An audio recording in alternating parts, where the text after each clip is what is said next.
রান্না করা ভাত দিয়েও নাকি মজার একটা খাবার বানানো যায়। আর আমি এটা যদি না বানাতাম তাহলে বুঝতামই না এটা যে কতটা মজার হয়। আসসালামু আলাইকুম সবাইকে, কেমন আছেন সবাই? আশা করি তো ভালো আছেন। আলহামদুলিল্লাহ আমিও ভালো আছি। এখানে আমি ২ কাপের মতো ভাত নিয়েছিলাম। তারপর দিলাম হাফ কাপের একটু কম হবে পেঁয়াজ কুচি। তারপরে এখানে ১ টেবিল চামচ মানে কাঁচামরিচ। কাঁচামরিচটা আপনারা ঝাল মানে বুঝে শুনে দিবেন। আর এখানে একটা ডিম দিয়েছি। আর এই ডিম দেওয়াতে কিন্তু এটার স্বাদটা মানে দ্বিগুণ হয়ে গেছিলো। তারপর হাফ চা চামচের মতো আমি দিলাম হলুদের গুঁড়া। আর ১ চা চামচের একটু কম হবে দিয়েছিলাম লাল মরিচের গুঁড়া। তারপর দিলাম স্বাদ মতো লবণ। আর এখানে আমি হাফ কাপ দিয়েছি চালের গুঁড়া। আপনারা চাইলে এখানে ব্রেডও দিতে পারেন। যেহেতু ব্রেডটা ছিল না তার জন্য চালের গুঁড়াটাই দিয়েছি। আর এটা যেহেতু পিঠা তার জন্য চালের গুঁড়াটা দিলে মানে আমার কাছে ভালোই লেগেছে।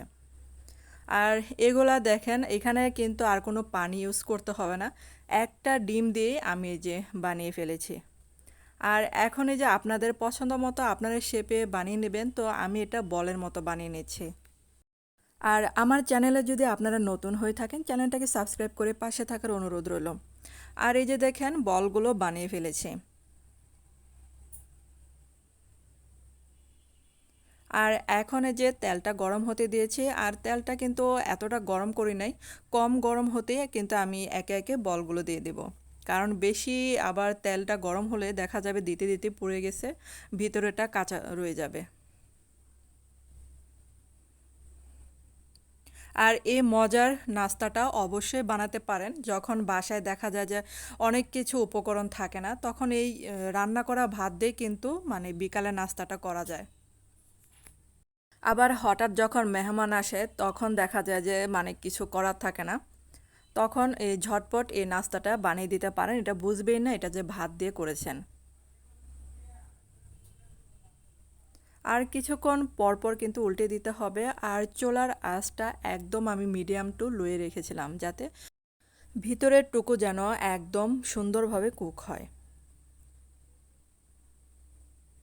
আর এটা কিন্তু চুলার জালটা বাড়াতে যাবে না, তাহলে কিন্তু ভিতরের টুক কাঁচা রয়ে যাবে।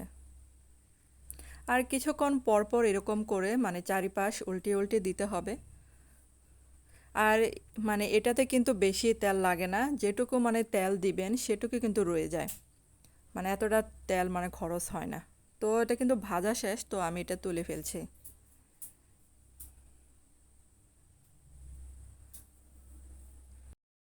তো হয়ে গেল আমার ভাত দিয়ে ঝটপট নাস্তার রেসিপি।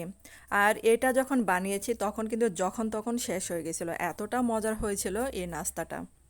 তো বাসায় কিন্তু অবশ্যই বানাতে পারেন। আর চালের গুঁড়া না থাকলে আপনারা ময়দাও দিতে পারেন, আবার এখানে ২ স্লাইস মানে পাউরুটি দিতে পারেন।